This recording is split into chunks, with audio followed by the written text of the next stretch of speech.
Hello students, तो कैसे हैं आप सब लोग एकदम मस्त हैं। तो चलिए फिर मस्ती से आज हम पढ़ेंगे साइंस का सेकेंड चैप्टर। पिछले लेक्चर में हमने साइंस का फर्स्ट चैप्टर खत्म कर चुका है। तो मैंने आप सब लोगों को होमवर्क दिया था और होमवर्क तो काफ़ी सिंपल था आप लोगों का। क्या होमवर्क था? सिर्फ और सिर्फ चैप्टर रीड करना था। तो क्या आप लोगों ने चैप्टर रीड किया है? अच्छा, ठीक है, ऑलमोस्ट सब लोगों ने चैप्टर रीड किया है। चलो फिर आज हम साइंस का सेकंड चैप्टर स्टार्ट करते हैं। तो निकालिए अपनी साइंस की टेक्स्ट बुक और शुरू करते हैं हम सेकंड चैप्टर। क्या है चैप्टर का नाम? Health and disease. हाँ, फिलहाल जो एरा चल रहा है अभी, ये जो टाइम चल रहा है अभी, ये जो ईयर चल रहा है, क्या है ये ईयर किस पर डिपेंड करता है? Health and disease. कौन सी डिजीज चल रही है अभी? कोविड वायरस, मतलब कोरोना वायरस का। तो ये डिजीज मतलब क्या? हमें काफ़ी इंटरेस्टिंग चैप्टर मिल गया इस टॉपिक पर पढ़ने के लिए, इस टाइम पर पढ़ने के लिए। तो चलो, हेल्थ एंड डिजीज। अब हेल्थ का मतलब क्या होता है पहले ये समझते, फिर हम डिजीज पर आएंगे। देखो, हेल्थ का मतलब क्या होता है, हम जनरली क्या समझ लेते हैं कि जो पर्सन हेल्दी है उसका हेल्थ अच्छा है, जो पर्सन फिजिकली वीक है या जो कमज़ोर दिखने में उसका हेल्थ अच्छा नहीं है। बट एक्चुअली ये रॉन्ग है। और ये ऐसा नहीं बोलूँगा कि मैं इनकम्प्लीट है, ये रॉन्ग ही है। देखो, हम कभी भी किसी को हेल्दी कब बोलेंगे, हम किसी को कभी भी हेल्दी कब बोलेंगे, या when we call a person healthy, जब उसका फिजिकली, मेंटली और सोशली, ये तीनों कंडीशन। सोशली मतलब क्या? सोशली वेलबींग, वो लोगों के साथ कैसा बिहेव करता है, how he behave with another person, ये सब चीज़ें कैसी हैं उनमें, ये तीनों चीज़ों को मिलाकर ही हम बोल सकते हैं कि यस वो हेल्दी है या नहीं। समझ आ रहा है? हम हेल्थ का डेफिनेशन किसको बोलते हैं? मतलब मेंटली भी देखना है हमें, फिजिकली भी देखना है और सोशली भी देखना है कि वो बंदा किसी और बंदे से किस तरह से बिहेव करता है। ये डेफिनेशन दे रहा हूँ ना, ये डेफिनेशन मैं खुद से या टेक्स्ट बुक से नहीं दे रहा हूँ, ये डेफिनेशन है WHO का, वर्ल्ड हेल्थ ऑर्गेनाइजेशन का। उन्होंने क्या डेफिनेशन दिया? देखिए, health is a state of complete physical, मतलब क्या? बॉडी से, मेंटल मतलब क्या? माइंड से, एंड सोशल मतलब क्या? लोगों में कैसा बिहेव करता हो, socially well beingness and not merely the absence of any disease. मतलब देखो, अगर आपको बुखार नहीं है इसका मतलब क्या आप हेल्दी हो? मे भी हो, बट श्योर नहीं। सिर्फ इससे डिफाइन नहीं होता कि आप हेल्दी हो। बहुत चीजें देखनी पड़ती है। क्या? एक तो कोई भी डिजीज ना हो, ठीक है, वो अलग चीज हो गया। सिर्फ डिजीज की बात नहीं कर रहे हम, सब चीजें लेंगे। फिर क्या? मेंटली भी कोई डिसऑर्डर ना हो, कोई पागल है, मतलब क्या? वो मेंटली वेलबींग नहीं है, इसका मतलब क्या? Yes, he is not healthy. ठीक है। अब कोई आदमी समझो मेंटली बहुत अच्छा है, मतलब मेंटली कोई डिसऑर्डर नहीं है उसको, फिजिकली भी कोई डिसऑर्डर नहीं है, बट अभी वो चलते फिरते से किसी को पत्थर उठा के मार देता है, समझो, पागल नहीं है, बट फिर भी कभी किसी को रिस्पेक्ट नहीं देता है। वो अपने एल्डर हो या उससे कोई यंग हो, वो कभी भी किसी को रिस्पेक्ट नहीं देता अपने, मतलब उसमें अलग ही एटीट्यूड है, अलग ही ईगो है। तो क्या हुआ? ये सोशली सही से बिहेव नहीं करता है, तो ये क्या हुआ? ये भी एक डिजीज का ही समझो सिम्टम हुआ। मतलब ठीक है, डिजीज नहीं है, बट हम उसको बोलेंगे कि ये हेल्दी नहीं है। Yes, this person health is not good. अब हम क्या करते हैं, कभी कभी छोटे लोग होते हैं ना हमसे, समझो हम थोड़े अमीर हैं, ठीक है, तो हम क्या, कोई राह चलता जो भिखारी हो या कोई गरीब हो, या फिर हम कभी होटल में गए तो जो वेटर है वहाँ पे, इन सबको हम रिस्पेक्ट नहीं देते। उनको हम दबा के रखते हैं, मतलब क्या, उन पर हम प्रेशर डालते हैं, उनसे हम अच्छे से बिहेव नहीं करते हैं। तो इसी को बोलते हैं सोशल वेलबींग। ठीक है। अभी आप एक स्टूडेंट हो, आप 8th स्टैंडर्ड में पढ़ रहे हो, तो आप लोग क्या है, अभी आप लोग अपने से यंग स्टूडेंट, मतलब जो 7th में हो, 6th में, जो आप लोग जो छोटे स्टूडेंट हो, आप लोगों का काम बनता है कि आप लोग उनको अच्छे से बिहेव करो उनके साथ। ठीक है। तो ये सब क्या होता है? यही सब चीज़ों को हम कहते हैं हेल्थ। मतलब क्या? मेंटली, फिजिकली, सोशली, ये तीनों में जो वेलबींग रहेगा हम उसी को कहेंगे कि यस इसका हेल्थ अच्छा है, और साथ में डिजीज तो ना हो। ठीक है, वो भी ठीक है। तो मेंटली, फिजिकली, सोशली, ये तीनों चीजें आती हैं। तो बस हेल्थ के बारे में इतना ही जानना है हमें, सेकंड क्या है? अब डिजीज। तो डिजीज क्या होता है? डिजीज हम किसे कहेंगे? तो देखो, डिज इज, ये 2 वर्ड से बना हुआ है। कौन सा वर्ड? डिज और इज का मतलब होता है इजीनेस, कंफर्टेबल। ऐसा सिचुएशन जिसमें हम कंफर्टेबल ना हो, ऐसा सिचुएशन जिसमें हमारा बॉडी कंफर्ट ना हो, उसे हम कहेंगे डिजीज। ठीक है। देखो, इज का अपोजिट डिजीज, हम बोलते हैं ना कंफर्टेबल, अनकंफर्टेबल जैसे बोलते हैं, तो वैसे इज डिज इज, समझ गया ना डिजीज कैसे बना हुआ है, डिज प्लस इज डिजीज। तो जब हमारा बॉडी कंफर्टेबल फील ना करे या हम मेंटली कंफर्टेबल फील ना करे, देखो मतलब हमारा बॉडी कंफर्टेबल नहीं हो रहा है किसी चीज में, समझो ऐसा, तो वो क्या होगा, डिजीज हो गया। अब ये सिचुएशन की बात मत लेना कि मैं पढ़ने में कंफर्टेबल नहीं हूँ मतलब ये डिजीज हो गया, वैसी बात नहीं करो। हमारा बॉडी कंफर्टेबल नहीं रहा किसी में, जैसे कि हमें क्या ठंडी लग रही है, बहुत ठंडी लग रही है, क्यों लग रही है, मे बी हमें फीवर होगा, मे बी हमें फीवर होगा, तो क्या हो रहा है, ये डिजीज हुआ। ये अब समझना डिजीज का मतलब क्या होता है। ये डिजीज वर्ड का मैंने आप लोगों को डेरिवेशन बताया, ये जो डिजीज वर्ड है इसको कहाँ से डिराइव किया गया है। अब हम इसका डेफिनेशन चलो देखते बढ़ते हैं, ठीक है।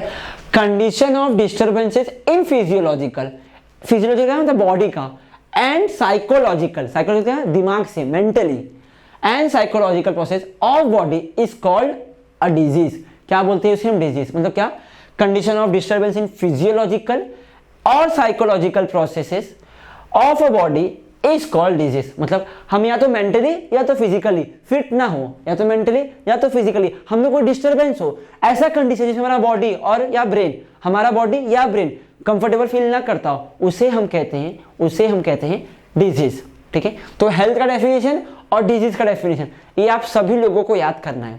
अब इसके बाद डिजीज पहचानेंगे कैसे। चलो हेल्थ तो हम पहचान लिए, हेल्थ तो हम पहचान लिए, हम किसी को मोटा पतला देखकर अभी हेल्दी नहीं समझेंगे, हेल्दी का समझते हैं मेंटली, फिजिकली और इकोनॉमिकली।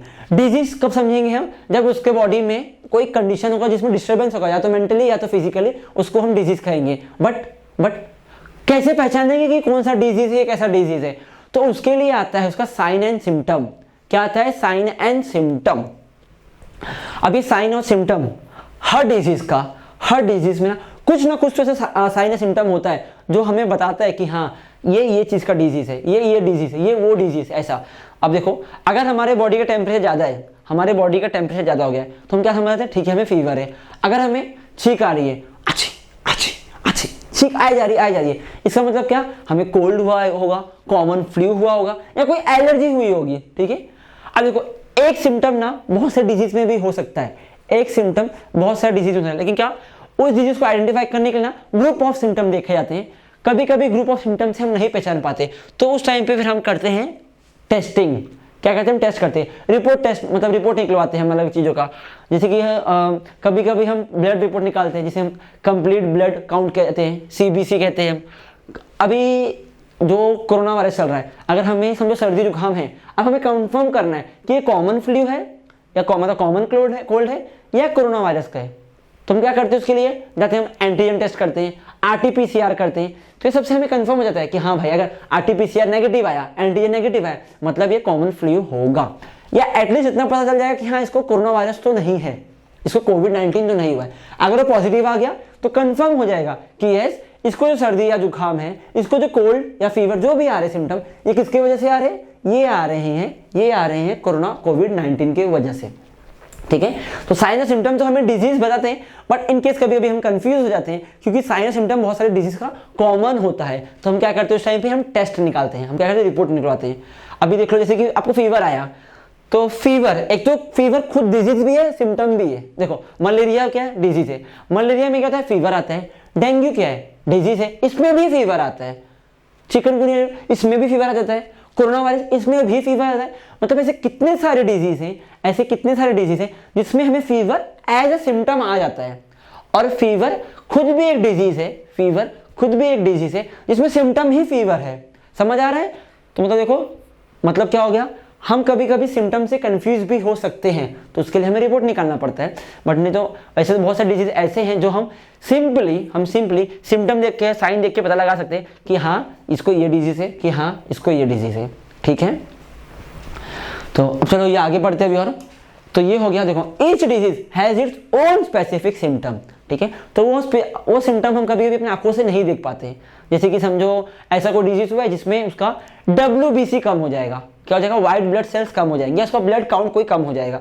तो हम अब क्या अपनी आंखों से उसका ब्लड काउंट देख सकते हैं, हम ब्लड देख सकते हैं, पर क्या उसको ब्लड काउंट देख सकते हैं, नहीं। तो क्या कहते हैं, हम रिपोर्ट निकलवाते हैं, तब हमें समझ में आता है अरे हाँ इसका ये कम है, इसका ये कम है, तो चलो उसको ये डिजीज हुआ होगा। ठीक है।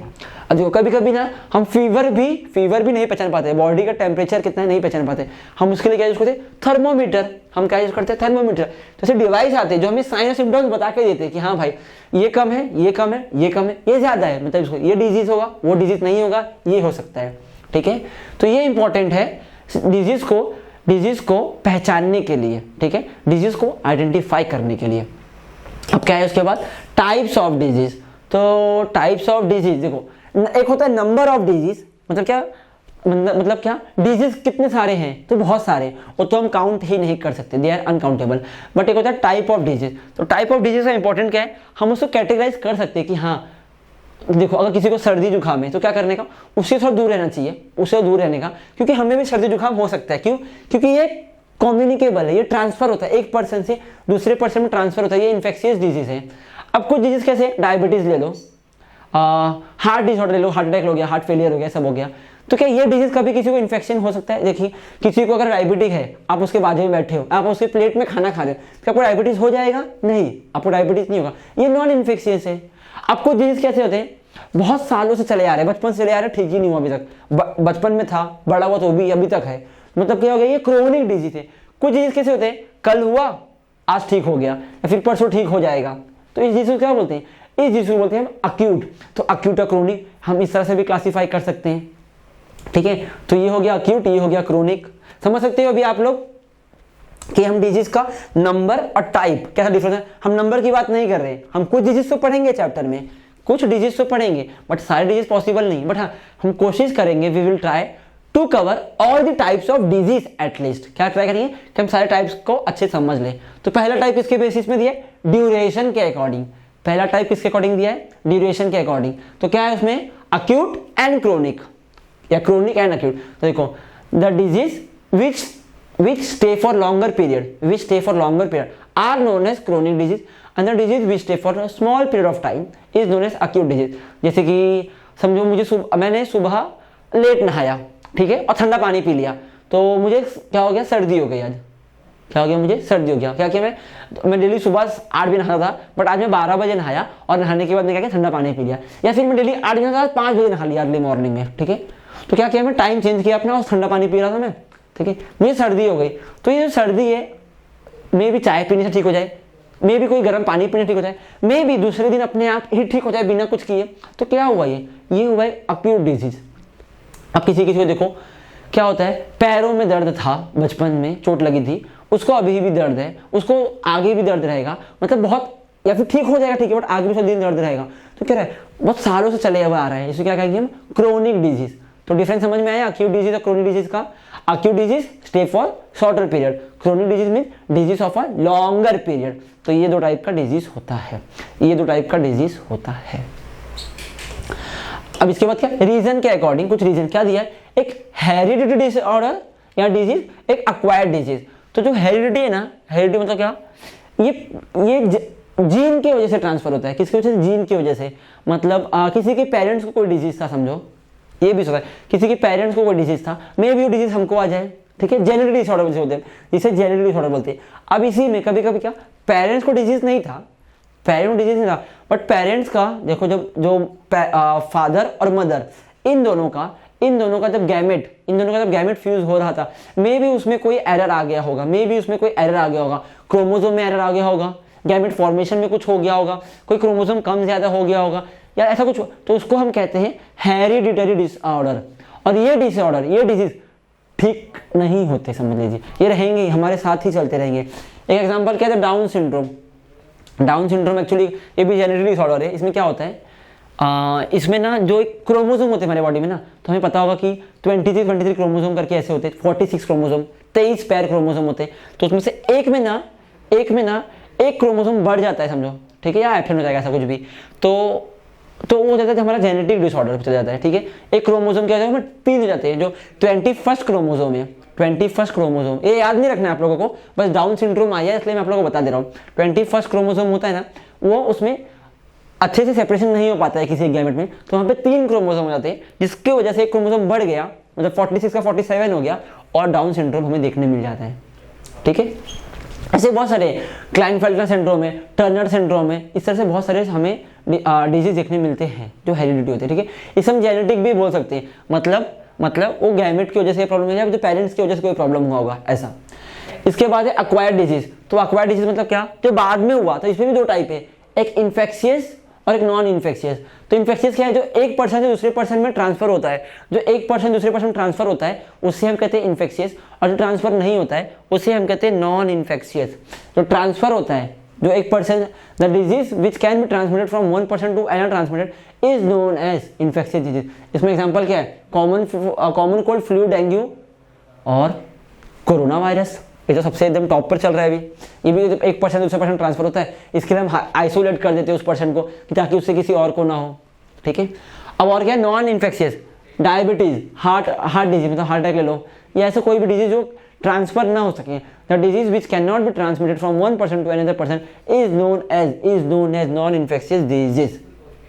ठीक है, चलिए अब क्या दिया है यहाँ पे, how do the following disease spread. कौन कौन से disease, hepatitis, malaria, scabies, TB, dengue, dysentery, ringworm, swine flu, सबका अलग अलग है। अभी इसमें कोई कोई डिजीज कैसे होते हैं, टच करने से जाते हैं। जैसे कि अभी फंगल इन्फेक्शन जो है, जैसे यहाँ पे रिंगवॉर्म बोला गया, दांत खाद खुजली, तो वो क्या होता है, अभी किसी पर्सन को है, वो खुजली करता, तो उसने किसी और को ऐसे टच कर दिया। ठीक है, और उस फंगस को वहाँ पे भी सूटेबल एटमॉस्फेयर मिल गया, मॉइस्चर वगैरह मिल गया, तो वहाँ पर भी ग्रो कर जाएगा। कभी कभी क्या होता है, इसमें से ना स्पोर्स निकलते हैं, कुछ पार्टिकल से जो उड़ के जाते हैं, तो मे भी कहीं और स्टिक होंगे, किसी और पर्सन पे बैठा वो, उसको वहाँ पे सूटेबल एटमॉस्फेयर मिला, मतलब मॉइस्चर मिल गया, समझो खाना मिल रहा है बॉडी से, बस फिर वो उसको भी दांत खाद खुजली हो जाएगा। तो ये रिंगवॉर्म हो गया। कभी कभी कहते हैं खांसने छींकने से हो जाता है देखो मैं खांसा तो क्या होगा, जो मेरे यहाँ पे जो पैथोजन थे या जो वायरस है, बैक्टीरिया जो भी थे, वो क्या होंगे, मेरे माउथ से, मेरे नेक से निकलेंगे और फ्लो होकर वो लोग बाहर जाएंगे। तो उसे हम क्या कहते हैं, ये एयर से ट्रांसमिट हो रहा है। अब कुछ ऐसे होते हैं जो कंटामिनेटेड वाटर या फूड, मतलब गंदा खाना या पानी से भी ट्रांसमिट हो सकते हैं, तो ये भी हो गया इन्फेक्शियस डिजीज। ठीक है, what do we mean by pathogen. Pathogen क्या होता है, द ऑर्गेनिज्म या the microbes which cause disease which produce disease are known as pathogen. ठीक है, शायद या तो आप लोगों को फर्स्ट चैप्टर में मैंने पैथोजन के बारे में कुछ तो पढ़ा था। ठीक है, इसके बाद क्या है, what do we mean by infectious disease, the disease which can be transmit from one person to another person is known as infectious disease, simple. ठीक है, अब ये देखो ये क्या कर रहा है, इन्फेक्शन थ्रू स्प्यूटम, ये थूक रहा है, क्या कर रहा है, थूक रहा है। थूकने में क्या मतलब, समझो सलाइवा निकला रहेगा, कोई स्प्यूटम या बलगम कुछ भी, मतलब जो निकला रहेगा, जो कफ बोलते हैं जिसे, वो निकला होगा।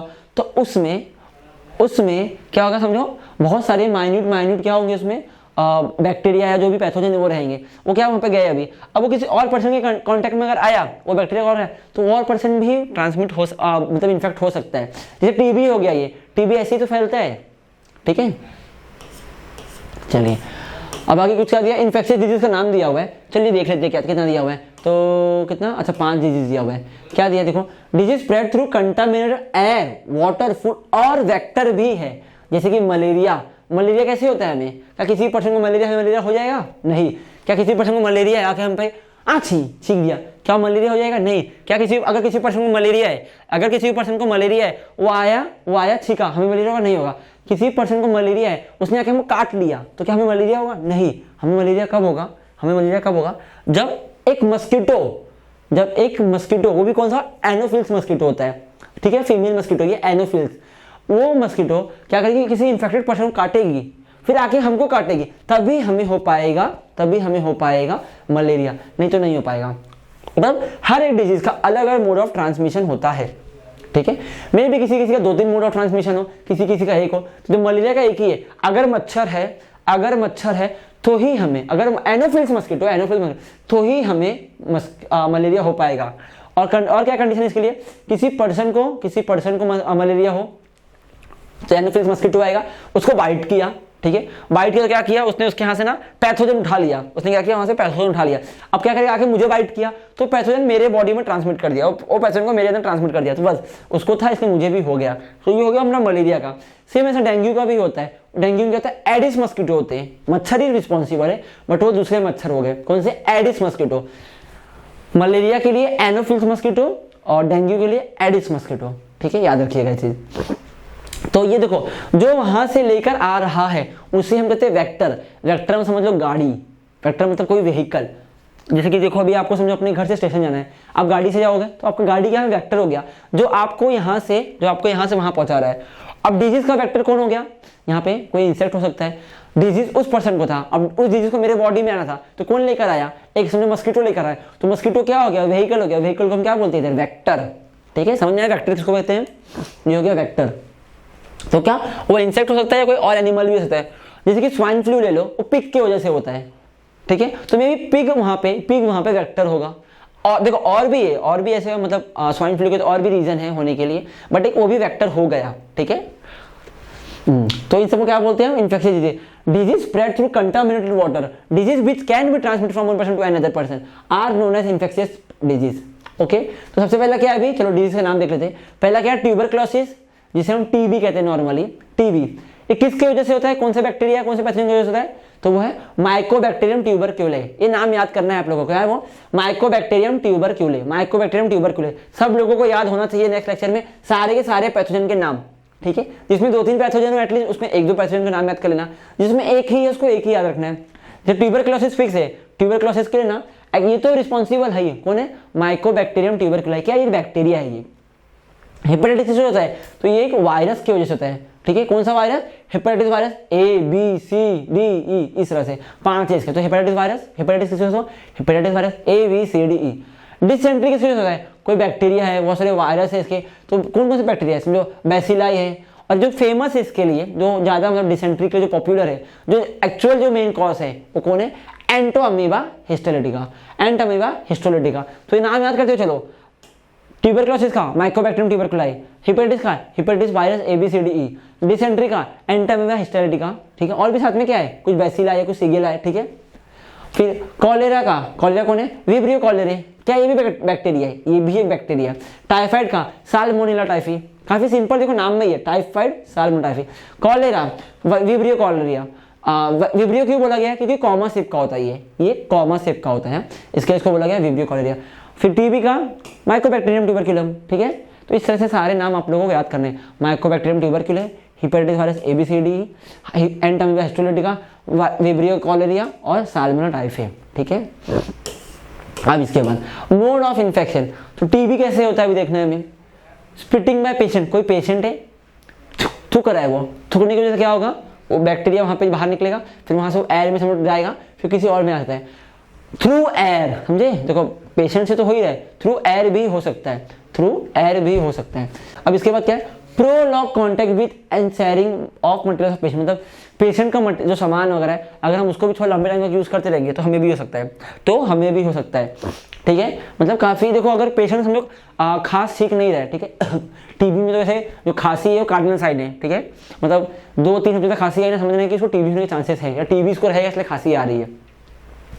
ठीक है, तो समझ लेने का, तो वहाँ पे क्या, अगर उस पर्सन का थोड़ा लंबे टाइम तक उसका सामान हम शेयर कर रहे हैं, समझो हम एक ही रूम में रहते हैं तो एक ही बेड यूज़ करते हैं, या एक ही ब्लैंकेट या एक ही बिस्तर एक ही चादर यूज़ कर रहे हैं हम लोग, फिर खाने के लिए बर्तन भी हम सेम यूज़ करें, तो टीबी हो सकता है। तो ऐसे लोग क्या करना चाहिए, मेडिसिन स्टार्ट करो और साथ में इनका सामान जो थोड़ा अलग करो। देखो बुरा नहीं मानना चाहिए कभी सब चीज़ों, हम क्या सोचते हैं कि नहीं ये हमारे घर का फैमिली मेम्बर है, इसको हम अलग कैसे कर सकते हैं, बट कुछ टाइम के लिए ना उनको आइसोलेट करना अच्छी बात होती है। उससे क्या होगा, हम जल्दी ठीक, हमें तो इन्फेक्शन नहीं होगा और उनको ठीक होने के चांसेस भी रहेगा। वरना क्या होगा, उनको डिजीज था, वो हमको ट्रांसमिट किए, वो जैसे ठीक हुए हम उनको ट्रांसमिट कर दिए, चलता रहेगा बीमारी ऐसे। तो इसलिए क्या करने का, कभी भी टीबी है ना, उसको आइसोलेट कर दो, उसका सामान अलग करो। ठीक है, उसमें गंदा नहीं मानेगा कि हम कैसे इसको कर सकते हैं। ठीक है, और टीबी की जो मेडिसिन जो ट्रीटमेंट है ना काफ़ी लंबा चलता है, 6 महीना 8 महीना 9 महीना ऐसा चलता है, तो इसके लिए इसको अलग करना काफ़ी ज़रूरी होता है। ठीक है, अब हेपेटाइटिस का क्या है, तो कंटामिनेटेड वाटर मतलब गंदे पानी से हो सकता है। शेयरिंग ऑफ नीडल, जो किसी को नीडल लगाता है ना, किसी पेशेंट को लगा दिया, हमें लगा दिया, तो उससे भी हो सकता है। फिर और क्या है, sharing blood transmission, blood transfer करने के भी होता है। ठीक है, इसको जॉन्डिस बोला गया है यहाँ पे, पता नहीं क्यों, जॉन्डिस ने एक्चुअली पीलिया को कहते हैं हम, पीलिया। ठीक है, और हेपेटाइटिस एक लीवर का डिसऑर्डर है, जॉन्डिस भी एक लीवर का मतलब बाइल जूस का डिसऑर्डर है, तो इसका शायद यहाँ पे तो साथ में लिखा गया हेपेटाइटिस और जॉन्डिस। ठीक है, पर दोनों में काफ़ी डिफरेंस है। दोनों में थोड़ा डिफरेंस मिलता है हमें। हेपेटाइटिस हो गया इन्फ्लामेशन ऑफ लीवर हो गया, और जॉन्डिस क्या जाता है सिर्फ और सिर्फ पीलिया, जिसको हम पीलिया कहते हैं, जिसे बॉडी पर पीला जाता है। ठीक है, ऑर्गन से थोड़ा डिफरेंस भी है इन दोनों में। ठीक है, और वैसे भी जॉन्डिस ना ट्रांसमिट नहीं होता है दूसरे से इतना इजीली। ठीक है, याद रखिएगा। अब क्या दिया इसके बाद, डिसेंट्री। डिसेंट्री कैसे होता है, contamination of food and water, गंदे खाने पीने से होता है। कॉलेरा भी सेम रीजन है, और टाइफाइड भी सेम रीजन है। ठीक है, उसके बाद इसका सिम्टम क्या है भी, तो सबसे जो एक तो क्रॉनिक कफ, मतलब लंबे समय से खांसी रहेगी, कफ मतलब खांसी है, तो लंबे समय से खांसी रहेगी। सेकंड क्या है, ब्लड स्पिटिंग, कुछ समय के बाद ना ब्लड में से स्पिट में से ब्लड आने लगेगा, मतलब जब वो लोग थूकेंगे उसमें हमें खून के पार्टिकल्स दिखेंगे, या बूंद के खून के ड्रॉप दिखेंगे हमें। ठीक है, और क्या है फिर, इमेसिएशन और डिफिकल्टी ब्रीथिंग, मतलब क्या सांस लेने में दिक्कत होगी, और जैसे थोड़ा काम करेंगे ना वो लोग थक जाएंगे, जैसे लोग काम करेंगे थक जाएंगे लोग। ठीक है, अब इसका क्या है, हेपेटाइटिस एनोरेक्सिया, मतलब क्या मतलब खाने का मन नहीं करेगा, खाना खाने का मन नहीं करेगा। ठीक है, फिर क्या है, येलो यूरिन, फिर क्या है, मतलब देखो मैं पता है ना पीलिया का हिसाब से, तो क्या जो यूरिन निकलेगा वो पीला निकलेगा।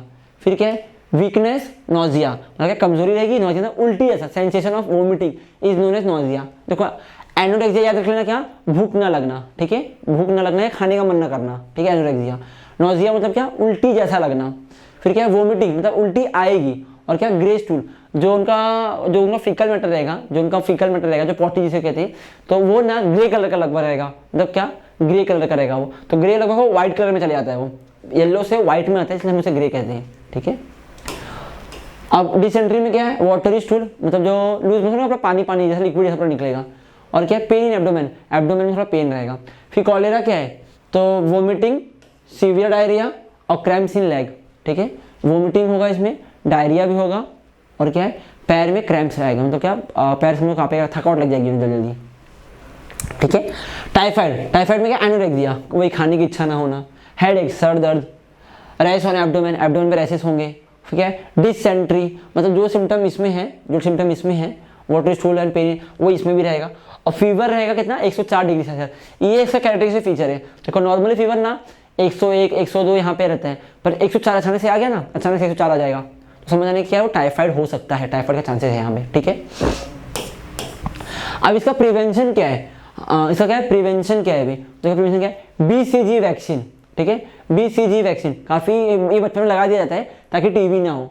और क्या, आइसोलेशन ऑफ पेशेंट, देखो ये पहले बोला मैंने, जो पेशेंट है उसको अलग कर दो, तो आइसोलेशन ऑफ पेशेंट्स। और क्या, रेगुलर मेडिकेशन, उसका रेगुलर मेडिसिन चालू रहेगा, बहुत लंबे तक चलता है, लाइक DOT। ठीक है, ये ड्रग्स का नाम है ये। ठीक है, फिर क्या है, drinking boiled water and proper cleaning of hand. Hepatitis क्या हो रहा है, देखो भी गंदे पानी की वजह से हो रहा है ना, तो क्या करने का, पानी जो है उसको उबाल कर पियो, अगर बॉइल्ड वाटर पियेंगे तो हेपेटाइटिस होने का चांसेस कम है। और क्या है, हाथों को बार बार साफ करते रहो ताकि इसमें बैक्टीरिया जम्स ना लगते रहे। ठीक है, अब क्या है, डिसेंट्री में क्या, पानी उबाल कर पीना चाहिए हमें। और क्या है, प्रॉपर स्टोरेज ऑफ फूड और ORS। देखो लिक्विड हमारे बॉडी में क्या हो रहा है, लिक्विड निकलते जा रहा था यहाँ पे, वाटरी स्टोर था, तो हमें क्या, हमारे बॉडी को लिक्विड चाहिए, इसके लिए ORS कंज्यूम होता है। ORS मतलब ओरल रिहाइड्रेशन सॉल्यूशन, ओरल मतलब मुंह से, रिहाइड्रेशन मतलब जो डिहाइड्रेट हो चुकी है उसको वापस हाइड्रेट करने के लिए रिहाइड्रेशन, और सॉल्यूशन क्यों, क्योंकि वो लिक्विड है। क्योंकि वो लिक्विड है। ठीक है, तो ORS कंजम्पशन। अब उसके बाद क्या बोला है अभी, कॉलेरा में क्या है, फॉलोइंग हाइजीनिक प्रैक्टिस, मतलब क्या साफ सफाई रखने का, क्यों होता है, कंटामिनेशन होता है, तो साफ सफाई रखो। और वैसे हाइजीनिक प्रैक्टिस है ना, डिसेंट्री में भी इंपॉर्टेंट है, हेपेटाइटिस में इंपॉर्टेंट, सब में इंपॉर्टेंट है। तो फिर अवॉइडिंग ओपन प्लेस फूड, खुले जगह का खाना पानी नहीं करना चाहिए, मतलब जो बाहर जो वड़ा पाव, जलेबी या फिर पानी पूरी, ये सब जो यहाँ पर ऐसे ना मक्खी वगैरह आ रहे, समझो वो काफ़ी डेंजर है। और वैसे भी खुला वगैरह तो नहीं खाना चाहिए वहाँ पर। ठीक है, देखोगे कोई क्या करता है, कोई पानी पूरी क्या करते हैं, पानी पूरी बनाते हैं ऐसे गंदे हाथ अपने प्लेट में धो के प्लेट निकालते पोंछ के देते हैं, साफ नहीं करते उसके, बस ऐसे निकाल के फटा दे देते हैं, गंदा रहता है, तो उसमें गंदा खाने से ना कॉलेरा होने के चांसेस है। टाइफाइड भी क्या करना है, हमें क्लीन वाटर पीना है, हमें इसका वैक्सीनेशन लेना चाहिए। और क्या, प्रॉपर डिस्पोजल ऑफ सीवेज, जो वेस्ट मटेरियल है उसका प्रॉपर से डिस्पोजल करना चाहिए। ठीक है, तो ये सब हमने सारे इन्फेक्शियस डिजीज के, सारे मतलब क्या 5 इन्फेक्शियस डिजीज का हमने पैथोजन पढ़ा, फिर मोड ऑफ इन्फेक्शन पढ़ा, सिम्टम पढ़ा और प्रिवेंशन और ट्रीटमेंट पढ़ा। तो ये आप सभी लोगों को इसको याद करना है। एक तो पहले बैक्टीरिया का नाम याद होना चाहिए सबका, कि कौन सा किस बैक्टीरिया किस पैथोजन की वजह से होता है। मोड ऑफ इन्फेक्शन लगभग सेम ही है, देखो सब में सेम ही है मोड ऑफ इन्फेक्शन, बस इसमें थोड़ा अलग था। ठीक है, और उसके बाद सिम्टम थोड़ा हम हाँ सोच सकते हैं, टीबी में क्या था, खांसी आती है, खून निकलता है, ठीक है, और क्या था, सांस लेने में दिक्कत आती है। हेपेटाइटिस में क्या था, भूख नहीं लगती थी, ठीक है, फिर बॉडी पीला हो जाता है, हमारा जो स्टूल था वो ग्रे कलर का आता है। बस ऐसे पॉइंट आप याद करोगे ना, आराम से आ जाएगा। डिसेंट्री क्या, लूज मोशन है, ठीक है, फिर कॉलेरा क्या था, इसमें वोमिटिंग होती थी, इसमें डायरिया था, ये सब बस छोटे छोटे सिम्टम है, याद करना है। और ये हो गया उसका प्रिवेंशन। तो प्रिवेंशन में क्या है, एक तो क्लीनलीनेस, या तो वाटर बॉयल करके पियो या क्लीन प्लेस पर रहो, जो भी है, इस तरह का प्रिवेंशन हो गया। तो सबसे ज़्यादा इंपॉर्टेंट क्या है इसमें, पैथोजन याद करना, बाकी तो आप लिख ही सकते हो, बाकी तो आप लोगों को एग्जाम में अगर क्वेश्चन पूछा आप लोगों को आराम से याद रहेगा। चलिए ये हो गया। अब और क्या, और भी कुछ इन्फेक्शन डिजीज दिया, ये 5 तो हमने पढ़ा, कुछ और भी दिया हुआ है, चलो देखते हैं क्या दिया अभी। और ये तो लगभग कुछ मच्छर दिख रहा है, तो मे भी शायद मलेरिया के लिए होगा, ये मे भी मलेरिया के लिए होगा। देखो क्या क्या क्या दिया है, कुछ समझ में आ रहा है क्या आप लोगों को, देखो ध्यान से। क्या है, मस्कीटो देखो कहाँ कहाँ जा रहा है, देखो एक तो ये गंदे प्लेसेस में उग रहा है, देखो गंदे प्लेसेस में उग रहा है ये। फिर और कहाँ देखो, जो खुला पानी है उधर उग रहा है, देखो जो खुला पानी देखो उधर उग रहा है, जो जमा पानी देखो वहाँ रुक रहा है। फिर क्या, दीवार में कहीं कहीं गंदगी देखो वहाँ पर आ रही है, ठीक है, और यहाँ पे फ्लावर भी देखो यहाँ पर आ रहा है। मतलब अगर हम गंदगी को दूर कर देंगे, अगर हम गंदगी दूर, तो फिर मच्छर कहीं पर नहीं आएगा, मच्छर कहीं पर नहीं दिखेगा। उससे क्या होगा, डिजीज का जो ट्रांसमिशन है वो कम होने के चांसेस हो जाएंगे, वो कम या नेग्लेक्जिबल हो जाएगा एकदम से, ठीक है। देखो मच्छर के पास यहाँ पे ऑप्शन ही ऑप्शन है, मस्कीटो कहीं पर भी जा सकता है, फ्लावर वास में पानी है, ठीक वहाँ जाता है, गंदगी यहाँ जा सकता है, यहाँ पर पानी यहाँ जाएगा, यहाँ पानी, यहाँ पे गंदगी दिख रही है यहाँ जाएगा, तो कहीं भी जा सकता है ये। इसके लिए क्या, डर्टीनेस, मतलब हमें अगर उसको हटाएंगे, डर्टी को हटाएंगे, तो फिर मस्कीटो का ग्रो कम होगा, तो मे भी ट्रांसमिशन कम होगा, जैसे कि मलेरिया, मलेरिया, डेंगू, सब चीज़ें कम हो सकती है। और भी ऐसे बहुत सारी डिजीज जो डर्टी की वजह से, जो कंटामिनेशन की वजह से ही फैल रही हैं, स्प्रेड हो रही है, तो वो सब भी कम हो सकती हैं, ठीक है। चलिए अब और आगे देखते क्या दिया अभी, सब important disease of present day. चलो क्या है, डेंगू। तो डेंगू तो मैं बता चुका हूँ किसकी वजह से होता है, मस्कीटो की वजह से होता है। अब मस्कीटो क्या करता है, अपना जो उसका जो एग है, मस्कीटो जो एग क्या करता है, वो ऐसी जगह पर देता है, ऐसी जगह हैच करता है, ऐसी जगह पर ले करता है जहाँ पर रुका हुआ पानी रहेगा, जहाँ पर वो रुका हुआ पानी रहेगा। फिर क्या होगा वहाँ पे, और वो वहाँ पे अंडा दे रहा है, मतलब एग दे रहा है, वो फूटेगा, फिर मच्छर निकलेंगे इसमें से। फिर जो कौन से मच्छर निकलते हैं, एडिस मस्कीटो, ठीक है। फिर वो जो मस्कीटो है, वापस अंडा देंगे, तो इसके क्या होगा, उनका पॉपुलेशन बढ़ रहा है, मतलब एक मस्कीटो ने अगर समझो 100 अंडा दिया एग्जांपल, वो 100 ने फिर वापस 100 दिया, इससे कैसे मस्कीटो बढ़ते जा रही है। कौन से मस्कीटो होते हैं, देखो एडिस एजिप्टी, यहाँ उधर की एडिस एजिप्टी, एक्चुअली ये उसका जीनस हो गया, इसका स्पीसीज हो गया, ठीक है, एडिस जीनस हो गया, एजिप्टी स्पीसीज हो गया, इसलिए मैं एडिस कर रहा हूँ, तो एडिस याद रखिए आप लोग भी। और ये जो वायरस जो उसमें पैथोजन है ना, उसमें उसका नाम क्या मालूम है, डेन 14 वायरस, जो फ्लेवी वायरस होता है। मतलब क्या, जो एडी एजिप्टी ने क्या करता है, इस फ्लेवी वायरस को अपने अंदर कैरी करता है, जिसकी वजह से हमें डेंगू हो सकता है। सिम्टम क्या डेंगू का, तो अक्यूट फीवर एंड हेडेक, मतलब क्या, थोड़े टाइम के लिए बुखार आते रहेगा, अक्यूट फीवर, हाँ मतलब थोड़ा टाइम बुखार आएगा, ओके, हेडेक होता रहेगा, सर बहुत तेज दुखता है, ये इसका डेंगू का पहचान है, हेडेक। क्या, वोमिटिंग, उल्टी भी होती है, ठीक है। Pains in eye socket in very prominent symptom. और इसके साथ में देखो अक्यूट फीवर तो ठीक है, अक्यूट फीवर तो बहुत सारी डिजीज में होता है, बट जो आंखें ना, अपनी आंखें, ये बोनी सॉकेट जो होता है इसमें, उसमें बहुत ज़्यादा तेज दर्द होता है। जब भी आंखों में ज़्यादा दर्द हो ना और फीवर आ रहा हो, समझ आने का ये क्या है, डेंगू है। ये एकदम प्रोमिनेंट, मतलब बोलते हैं ना, इसका कार्डिनल साइन है।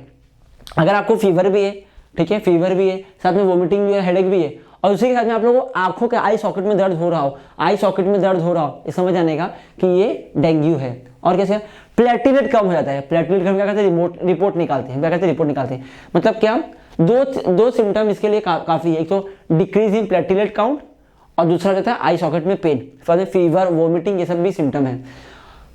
और इसके बाद देखो, अब प्लेटलेट कम हो गया तो जो इंटरनल हीमोरेज होता है, मतलब क्या, इंटरनली ना कहीं पर भी, मतलब समझो हीमोरेज, मतलब कहीं पर चोट लगी तो क्लॉट नहीं होगा वो, ठीक है, ऐसा भी हो सकता है कुछ, may lead to, may sure नहीं, मे भी हो सकता है ये, ठीक है। अब देखो जो प्लेटलेट कम हुआ है ना, इसके लिए ड्रैगन फ्रूट पता होगा आप लोगों को, ड्रैगन फ्रूट ना काफ़ी अच्छा होता है प्लेटलेट काउंट के लिए। ये सिम्टम में नहीं है, बट मैं आप लोगों को ऐसा नॉलेज दे रहा हूँ कि आप लोग याद रखिएगा।